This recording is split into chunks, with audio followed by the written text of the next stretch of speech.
Thor Lost His Hammer by Mary H. Foster and Mabel H. Cummings.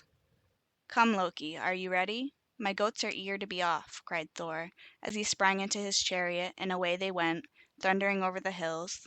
All day long they journeyed, and at night they lay down to rest by the side of a brook. When Balder the bright sun god awoke them in the morning, the first thing Thor did was reach out for Mjolnir, his magic hammer, which he had carefully laid by his side the night before. "Why, Loki," cried he, "alas, my hammer is gone! Those evil frost giants must have stolen it from me while I slept.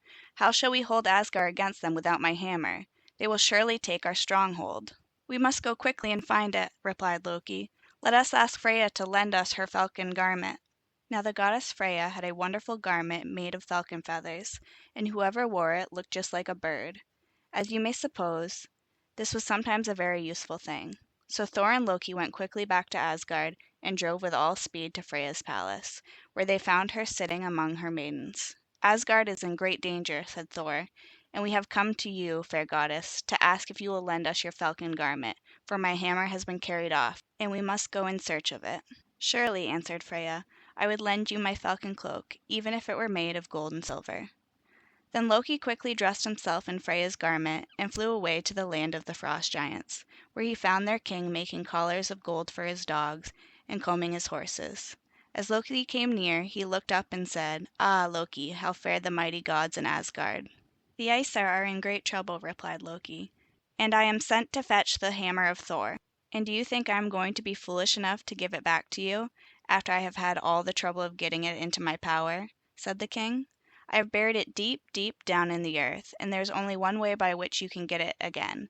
You must bring me the goddess Freya to be my wife." Loki did not know what to say to this, for he felt sure that Freya would never be willing to go away from Asgard to live among the fierce giants. But as he saw no chance of getting the hammer, he flew back to Asgard to see what could be done. Thor was anxiously looking out for him. "What news do you bring, Loki?" cried he. "Have you brought me my hammer again?" "Alas, no," said Loki. "I bring only a message from the giant king. He will not give up your hammer until you persuade Freya to marry him." Then Thor and Loki went together to Freya's palace, and the fair goddess greeted them kindly.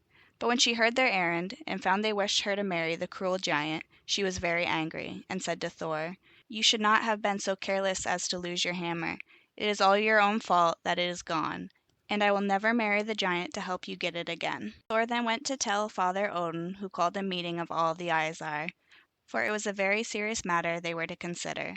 If the king of the giants only knew the power of the mighty hammer, he might storm Asgard and carry off the fair Freya to be his bride. So the Aesir met together in their great judgment hall in the palace of Galdheim. Long and anxiously they talked over their peril, trying to find some plan for saving Asgard from these enemies. At last Heimdall, the faithful watchman of the Rainbow Bridge, proposed a plan. "Let us dress Thor," said he, "in Freya's robes, braid his hair, and let him wear Freya's wonderful necklace and a bridal veil."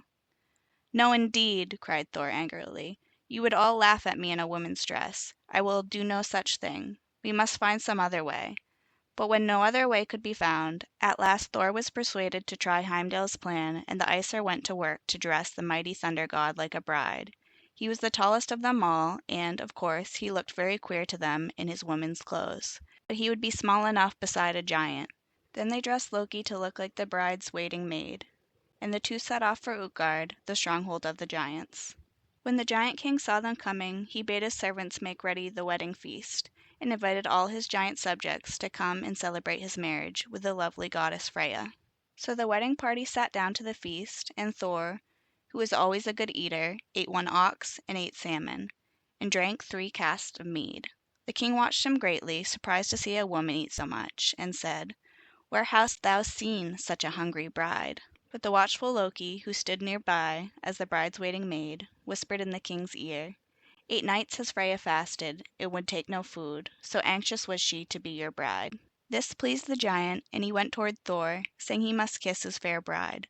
But when he lifted the bridal veil, such a gleam of light shot from Thor's eyes that the king started back, and asked why Freya's eyes were so sharp. Again Loki replied, "For 8 nights the fair Freya has not slept, so greatly did she long to reach here." This again pleased the king, and he said, "Now let the hammer be brought and given to the bride, for the hour has come for our marriage." All this time Thor was so eager to get his treasure back that he could hardly keep still, and if it had not been for what the wily Loki said, he might have been found out too soon. But at last the precious hammer was brought and handed to the bride, as was always the custom at weddings.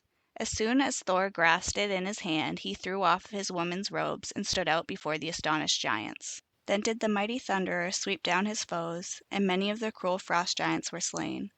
Once more the sacred city of Asgard was saved from danger, for Thor was its defender, and he was careful never again to let his magic hammer be taken from him. Besides the hammer, Thor had two other precious things: his belt of strength, which doubled his power when he tightened it, and his iron glove, which he put on when he was going to throw his hammer.